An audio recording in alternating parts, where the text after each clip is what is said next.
धनतेरस की पूजन का सबसे बड़ा महत्व यही है। अगर हमारे पास में जो है, हमारे को जो भगवान भोलेनाथ ने दिया है, हमको जो नारायण ने दिया है, उसी के अनुसार हम भगवान की सेवा करें। धनतेरस ये नहीं कहती कि आपके पास में कुछ नहीं है तो आप कर्जा कर कर चांदी के बर्तन खरीद के लाओ। धनतेरस ये नहीं कहती कि आपके पास में कुछ नहीं है तो कर्जा कर कर आप सोने की अंगूठी बनवा कर लाओ। धनतेरस ये नहीं कहती कि आपके पास में कुछ नहीं है तो कुछ घर का ही सामान बेचकर हम दूसरी सामग्री लेकर जाए। नहीं नहीं नहीं, धनतेरस कभी नहीं कहती।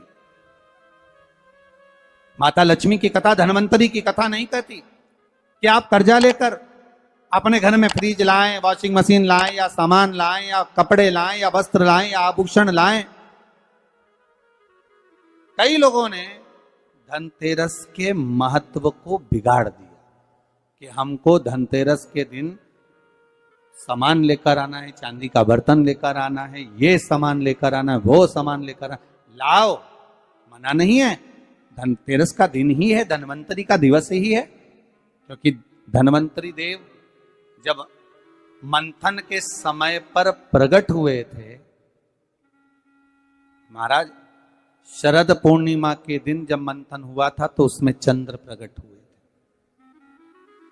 मंथन का क्रम प्रारंभ हुआ। कार्तिक की द्वादशी के दिन जो मंथन हुआ उसमें कामधेनु गाय प्रकट हुई और मंथन प्रकट हुआ। त्रयोदशी आई, धनवंतरी देव प्रकट हो गए, जिनके एक हाथ में शंख है, दूसरे हाथ में चक्र है, तीसरे हाथ में सुंदर औषधि है और चौथे हाथ में सुंदर अमृत का कलश है। स्वयं धनवंतरी देव प्रकट होते। और ये धनवंतरी है कौन? भगवान विष्णु का ही एक अंश।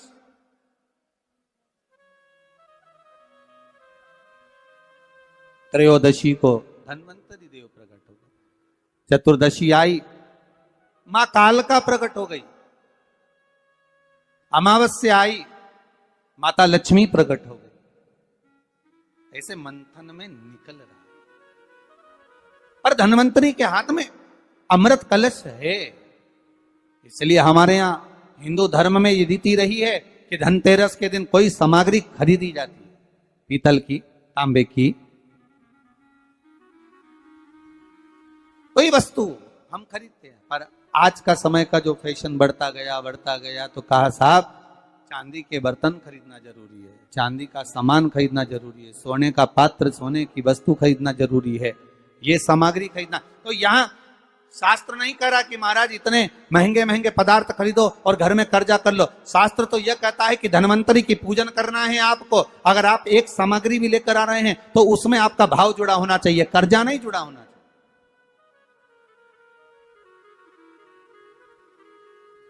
मेरा निवेदन रहेगा घर के बच्चों से भी, घर की माताओं से भी, घर की बहुओं से भी, घर की बेटियों से भी, आपके पिता, आपके घर के बुजुर्ग, आपके घर के बड़े, जिनकी जितनी सामर्थ्यता है और सामर्थ्यता के अनुसार अगर वो आपके यहां पर एक तांबे की एक प्लेट भी लाकर दे रहे हैं, तांबे का एक पात्र भी लाकर दे रहे हैं, एक छोटा सा वस्तु भी लाकर दे रहे हैं, तो आप समझना कि धनवंतरी देवता की कृपा हुई है और हमारे घर में आज ये वस्तु प्राप्त हुई, हमारे घर में आज ये वस्तु आई है। उसी को आप स्वर्ण की मान ले, उसी को आप चांदी की मान ले और उसी का पूजन करें। महाराज धनतेरस की कथा तो आप लोगों ने श्रवण करी होगी पहले। धनवंतरी की कथा, एक बार भगवान विष्णु मृत्यु लोक में भ्रमण करने निकले और भगवान विष्णु जब मृत्यु लोक में भ्रमण करने के लिए निकलते हैं, बड़े आनंद में जा रहे हैं। देवऋषि नारद उनका दर्शन कर रहे हैं। श्री नारद जी महाराज देख रहे हैं भगवान विष्णु जा रहे हैं, माता लक्ष्मी इनके पीछे पीछे चली। भगवान विष्णु ने पलटकर देखा, लक्ष्मी आप कहां आ रही हो? लक्ष्मी जी बोली, प्रभु मेरे को आपके साथ चलना। भगवान बोले, लक्ष्मी आप हमारे पीछे, हम दक्षिण की ओर जा रहे हैं और आप हमारे पीछे पीछे आ रही हो, इस दक्षिण की ओर आपको नहीं आना चाहिए, आप रुको, लक्ष्मी जी मानी नहीं। भगवान विष्णु लक्ष्मी जी से तुरंत, लक्ष्मी कहां जा रही हो? आपको मालूम है दक्षिण दिशा है जहां मैं जा रहा हूं, सुनो आप यहां प्रवेश ना करिए। लक्ष्मी जी कहती नहीं स्वामी, मैं आपके पीछे पीछे चलूंगी। लक्ष्मी जी को खूब समझाया भगवान विष्णु ने, नहीं मानी मां लक्ष्मी। जाने के लिए आतुर हो गए, जाने लगी। और माता लक्ष्मी जब जाने लगी, भगवान समझा समझा कर रह गए, समझा समझा कर भगवान रह गए, नहीं मानी, चल दी पीछे पीछे जा। भगवान रोक रहे, नहीं मानी। चलते चलते लक्ष्मी जी ने क्या देखा कि एक सुंदर गन्ने का ईख का एक खेत है। आपने देखा होगा, जितने भी लोग इस पावन धन्वंतरी कथा को सुन रहे हैं, धनतेरस के पावन कथा को श्रवण कर रहे हैं, उन्होंने देखा होगा कि जब दिवाली की पूजन होती है तो दीपावली की पूजन में कई जगह पर गन्ने को, ईख को पूजन में रखा जाता है। अब भैया कोई ब्राह्मण देवता से पूछे कि महाराज जी ये गन्ना पूजन में क्यों रखा जाता है लक्ष्मी जी की पूजन में? आपके बच्चे भी आपसे पूछ सकते हैं, मम्मी ये गन्ने का क्या प्रयोग है, ये ईख का क्या प्रयोग है कि माता लक्ष्मी की पूजन में गन्ना रखा जाए, ईख रखी जाए, इसका प्रयोग क्या? तो वो प्रयोग ये धन्वंतरी की कथा में आ रहा है, ये धनतेरस की कथा में आ रहा है।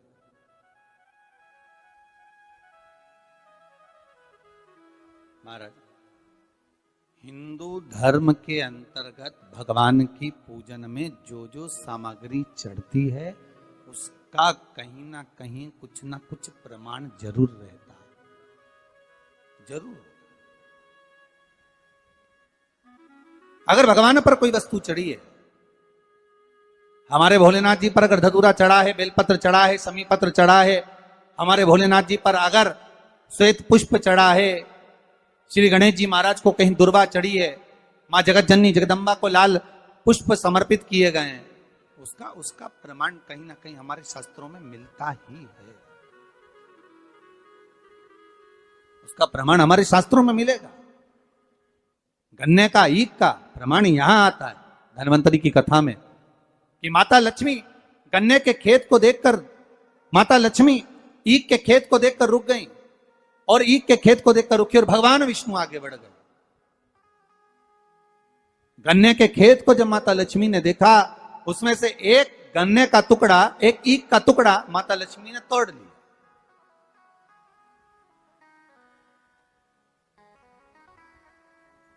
अब जब गन्ने का टुकड़ा तोड़ा, ईख का टुकड़ा जब माता लक्ष्मी ने तोड़ लिया, तब उस गन्ने को तोड़कर माता ने मुख में उसको खाना, चबाना चालू करा।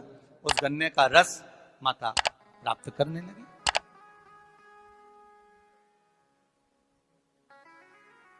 उस गन्ने के रस को, उस शुगर को, गन्ने के उस रस को, ईख के उस रस को माता लक्ष्मी आराम से प्राप्त कर रही हैं और भगवान आगे निकल गए। लक्ष्मी जी रुक गई।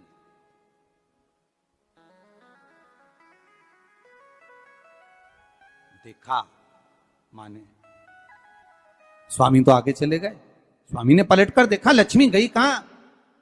भगवान जब वापिस आ रहे थे लक्ष्मी जी को ढूंढने के लिए, देखने के लिए, तब माता लक्ष्मी उस गन्ने के खेत में खड़ी होकर गन्ने को खाते हुए जब देखी गई, भगवान विष्णु ने कहा लक्ष्मी आपने श्रेष्ठता का कर्म नहीं करा।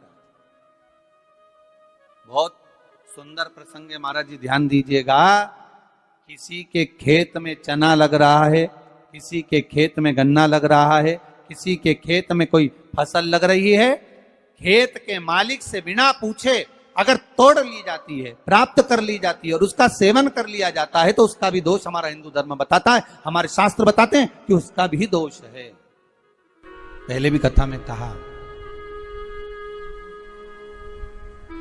5 चोरों की कथा कही थी, उसमें वर्णन किया था भगवान को बिना दिए जो खा ले वो भी चोर है। बिना पूछे कोई वस्तु उठा ले वो भी चोर है। किसी के घर में बिना पूछे प्रवेश कर जाए, आपने दरवाजा नहीं बजाया, आवाज नहीं लगाई, बेल नहीं बजाई और आप घर में प्रवेश कर गए, चोर। चौथा, महाराज किसी का सामान रखा था, बिना पूछे उठा लिया गया, रख लिया गया, वो भी एक चोर है। और पांचवा, माता पिता को दिए बिना जो एकांत में अपने कमरे में जाकर खा ले, वो भी चोर है। परमात्मा को दिए बिना, माता पिता को दिए बिना, घर के बुजुर्गों को, घर के बड़ों को दिए बिना भक्षण कर लेना, पा लेना, वो भी चोरी। उन 5 चोर में एक चोर का प्रमाण यहां पर आ जाता है महाराज जी कि किसी के खेत में, किसी के भवन में, किसी के घर में अगर आप प्रवेश कर रहे हो, किसी की कोई वस्तु रखी हुई है, उसको पहले आज्ञा लीजिए, पूछिए क्या हम ये ग्रहण कर सकते हैं, क्या हम ये ले सकते हैं। किसी के घर में प्रवेश कर रहे हो तो पहले आवाज लगाइए, दरवाजा बजाइए, बेल बजाइए, क्या मैं अंदर आ सकता हूं, क्या मैं प्रवेश कर सकता हूं। प्रवेश कर। महाराज जब प्रवेश हुआ, लक्ष्मी जी ने गन्ने को तोड़ा, लक्ष्मी जी ने गन्ने को तोड़ा, खाया ईख को, देखा भगवान नारायण को बड़ा क्रोध आया। नारायण बोले, ए लक्ष्मी तुम क्या कर रही हो? तुमने क्या खेत के मालिक से, किसान से पूछा? उस किसान से आज्ञा ली आपने कि मुझे गन्ने खाना है, मुझे ईख खाना है, मुझे इसका रस प्राप्त करना है? आपने आज्ञा ली है? आपने पूछा है? माता लक्ष्मी जी हंसकर मुस्कुराकर बोलती हैं, पूरा ब्रह्मांड, पूरी पृथ्वी, संपूर्ण विश्व हमारा ही तो है। ये संपूर्ण ब्रह्मांड, संपूर्ण विश्व हमारा ही तो है। हम पूछें और हम आज्ञा लें तब प्रवेश करें, ये नहीं हो सकता। भगवान को क्रोध आ गया। भगवान ने कह दिया, लक्ष्मी तुमने इस किसान के घर में उसके बिना पूछे गन्ने को तोड़कर, ईख को तोड़कर तुमने उसका रस लिया है। 12 वर्ष तक तुम्हें किसान के घर में रहकर किसान की सेवा करना पड़े। 12 वर्ष तक आप उस घर में प्रवेश कर रहिए और उनके यहां सेवा करिए। करो सेवा। मुझसे गलती हो गई, आप अपने चरणों से मुझे दूर ना करें। भगवान कहते हैं, सुनो लक्ष्मी, तुम्हें 12 वर्ष तक उस किसान के घर में, उस किसान के खेत में रहना ही पड़ेगा, रहना ही पड़ेगा। आपको किसान के खेत में रहना, ठीक है। लक्ष्मी जी रह रही हैं, किसान के यहां सेवा कर रही हैं। ऐसी रही लक्ष्मी मैया कि किसान के घर में धन, वैभव, सत्ता, प्रतिष्ठा सब मिल गई, सब कुछ आ गया किसान के घर में, सब कुछ। अब एक दिन 12 वर्ष जब पूर्ण हो गए, भगवान लक्ष्मी जी को ढूंढने के लिए निकले। लक्ष्मी जी से कहा, चलो आ जाओ। अब तो किसान को लगा कि मेरे घर में ये बूढ़ी माँ जब से रह रही है तब से हमारे घर में वैभव ही वैभव, अब इसको कौन जाने देगा। आपके घर में कोई ऐसा व्यक्ति आ जाए जिसके चरण पड़ते से ही आपके यहाँ खूब वैभव, धन, सत्ता सब कुछ प्राप्त हो जाए, तो आप में से कितने लोग हैं जो उनको वापिस जाने दोगे, निकलने दोगे, वापिस जाने दोगे? कोई नहीं जाने।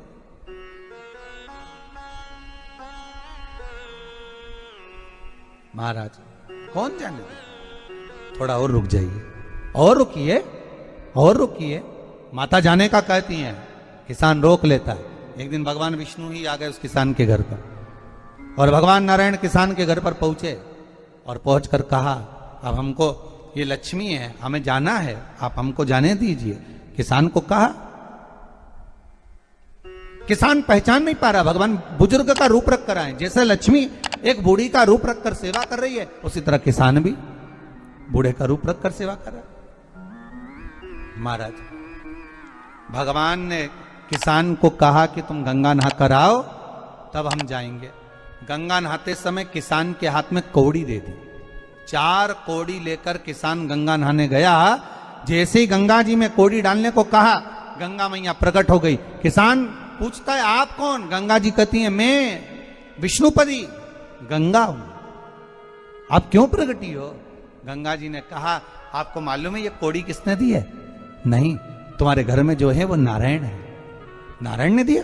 अब दौड़ कर गया और नारायण के चरणों को पकड़कर कहा, नाथ आप क्यों आए हो ये तो बताओ। भगवान ने कहा, आपको मालूम नहीं, मैं लक्ष्मी को लेने आया हूं, पर लक्ष्मी को तो मैं अपने यहां रखना चाहता हूं नाथ, मैं इसको छोड़ नहीं सकता।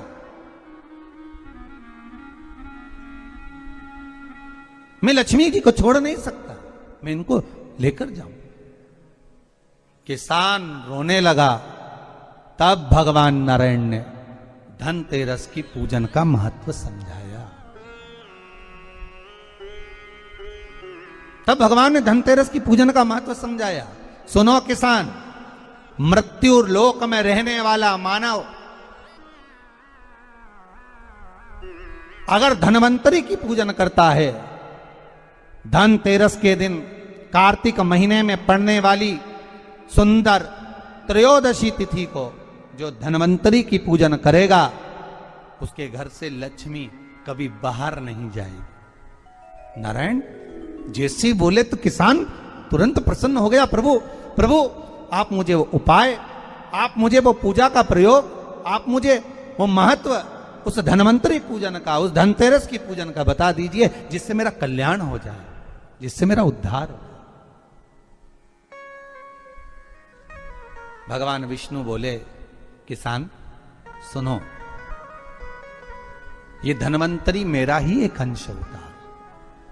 जैसे मेरे हाथ में शंख चक्र गदा पद्म सब धारण करा हुआ हूं, उसी तरह धनवंतरी का स्वरूप का यदि आप दर्शन करेंगे, आप धनवंतरी के चित्र का अगर दर्शन करेंगे, तो एक हाथ में उनके भी चक्र है, एक हाथ में उनके शंख है, एक हाथ में उनके औषधि है, एक हाथ में उन्हें अमृत का कलश है, और भगवान स्वयं नारायण का अंश प्रकट हो रहा है। बोल धनवंतरी भगवान की, धनवंतरी भगवान की।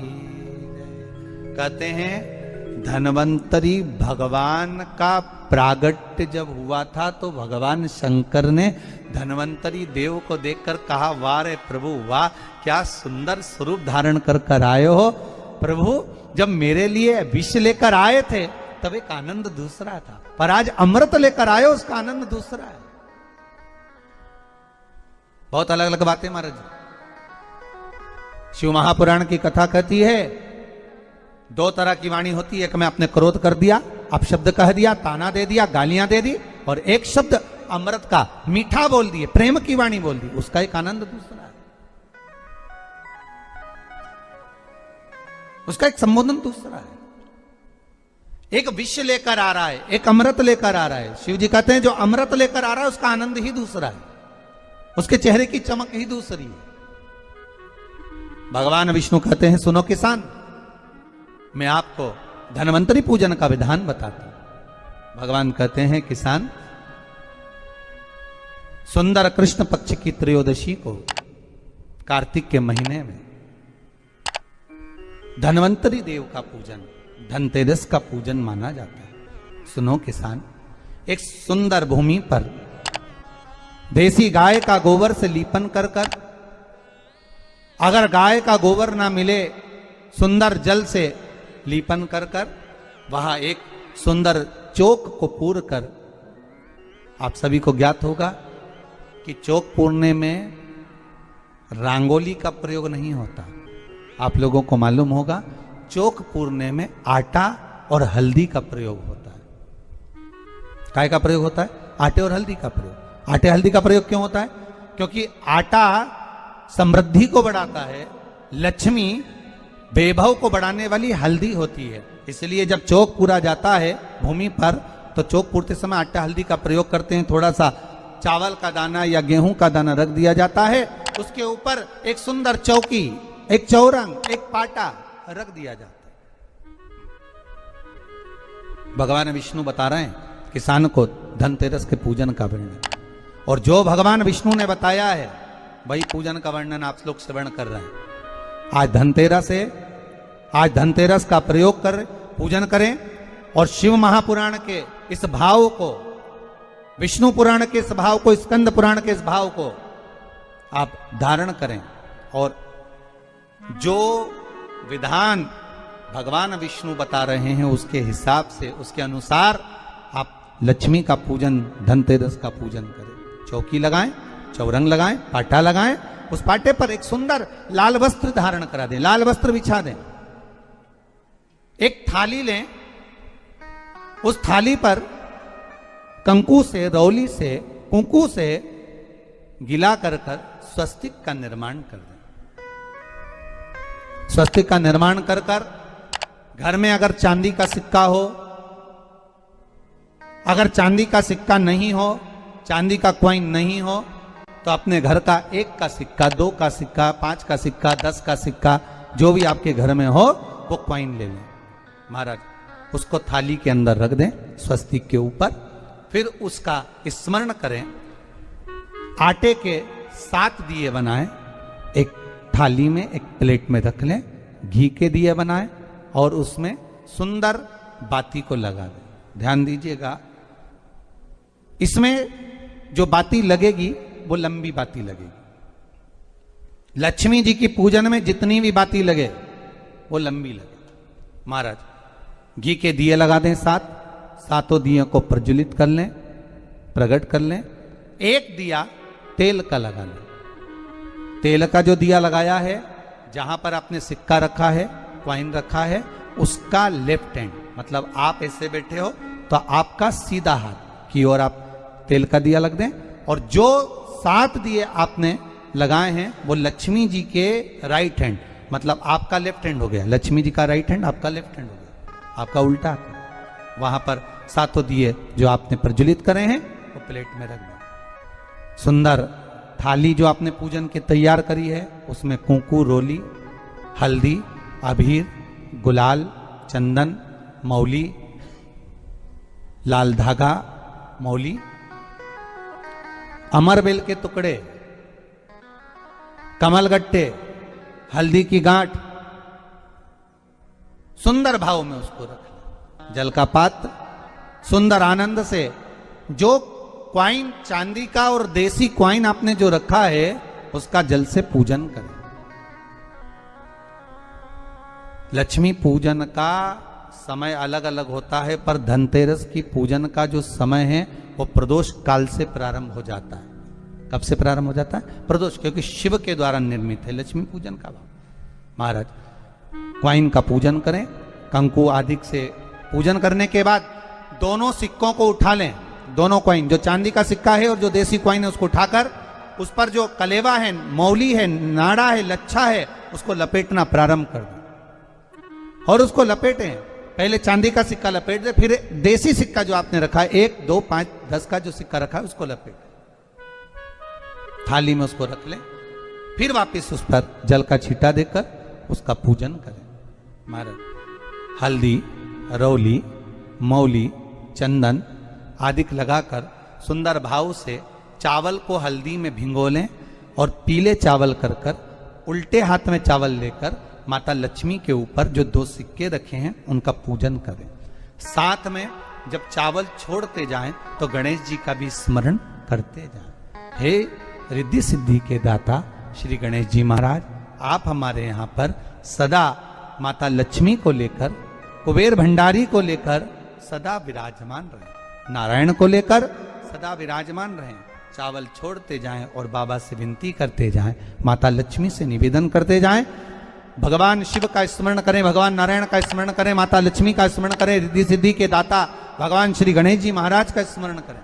छोड़ते जाएं। जब चावल पूर्ण छोड़ देवें, पूजन पूरी तरह से हो जाए, तब महाराज 7 सुंदर आनंद से अमरबेल के टुकड़े, अमरबेल वृक्ष पर एक पीले कलर की बेल चलती है, पीली, उसमें पत्ते नहीं होते, वो किसी भी वृक्ष पर डली रहती, वो अमरबेल कहलाती।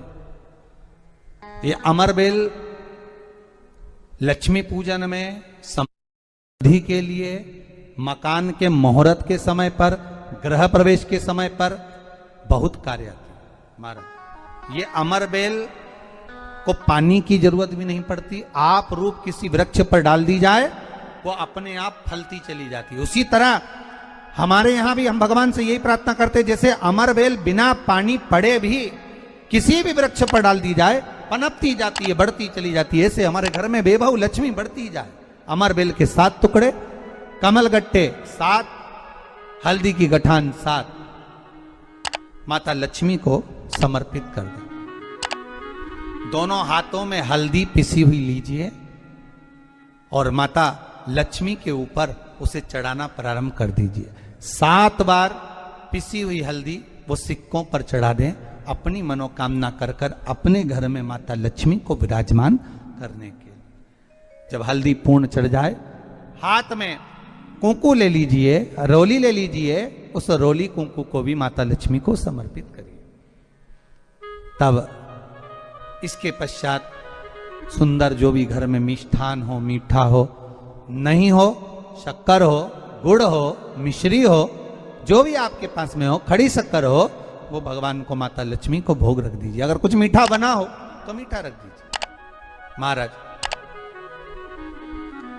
घर में संपूर्ण पूजन कर कर आपके घर में जो देवालय में भगवान बैठे हैं उनका भी पूजन करिए। पूजन करने के पश्चात आप माता लक्ष्मी से निवेदन करिए, हे माँ आप हमारे यहाँ सदा विराजमान हो। महाराज ये जो पूजन है भगवान विष्णु जो बता रहे हैं किसान को, ये 5 दिन की पूजन है पूरी। आज कौन से दिन का पूजन बता रहे हैं? पहले दिन का। आज धनतेरस से रूप चौदस, अमावस्या, एकम और दूज, ये 5 दिन तक दीपावली का पर्व मनाया जाता है, दीप महोत्सव मनाया जाता है। पूजन करने के बाद जो 7 दिए आपने प्लेट में रखे हैं, थाली में रखे हैं पूजन के लिए, घी के, उन 7 दियों से माता लक्ष्मी की आरती उतारी।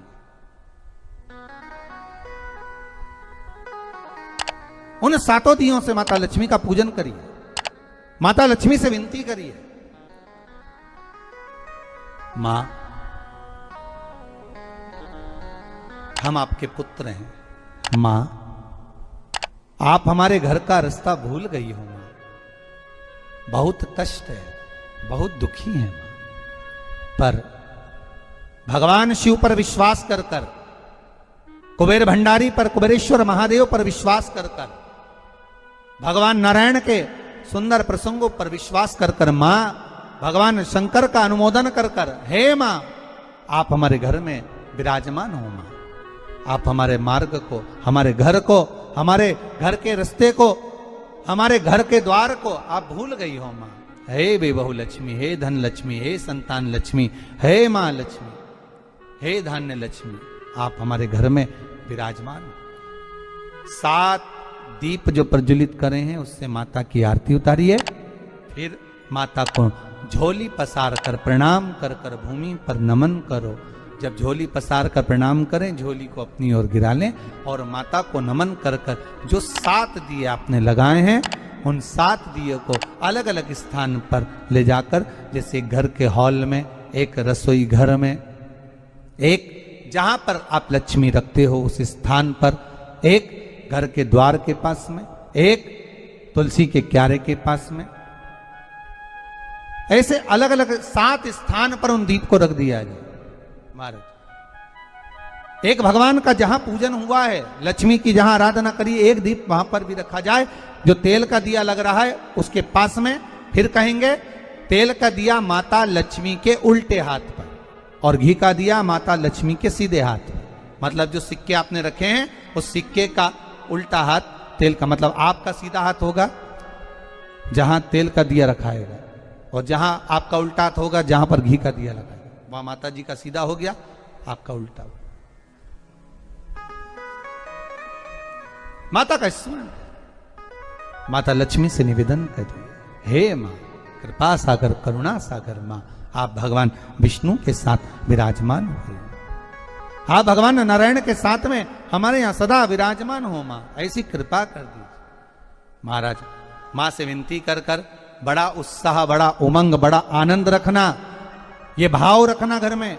भगवान विष्णु कहते हैं किसान से, हे किसान आपने अगर धन्वंतरी की पूजन करी है, धनतेरस की पूजन करी है, कोई वस्तु, कोई सामग्री अगर आप लेकर आए हो, कोई पात्र लेकर आए हो, कोई तांबे का पात्र लाए हो, जो भी वस्तु आप नहीं लेकर आए हो उसका भी पूजन उसी दिन कर लेना चाहिए।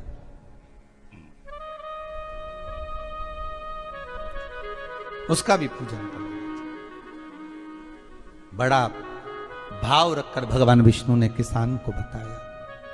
बड़ा भाव। किसान सुनकर बड़ा प्रसन्न हुआ। नारायण प्रभु, क्या मां फिर मेरे घर में रहेगी? भगवान कहते हैं, सुनो किसान, ये लक्ष्मी, अगर आप धनवंतरी का पूजन करते हो, धनतेरस का पूजन सुंदर कार्तिक के महीने की कृष्ण पक्ष की त्रयोदशी को अगर आप कर रहे हो, तो ये लक्ष्मी भले मेरे साथ वैकुंठ में जाकर रहे, पर लक्ष्मी का एक अंश तुम्हारे घर से कभी नहीं जाएगा, वो सदा विराजमान रहेगा। ऐसी है मां धन्वंतरी की पूजन।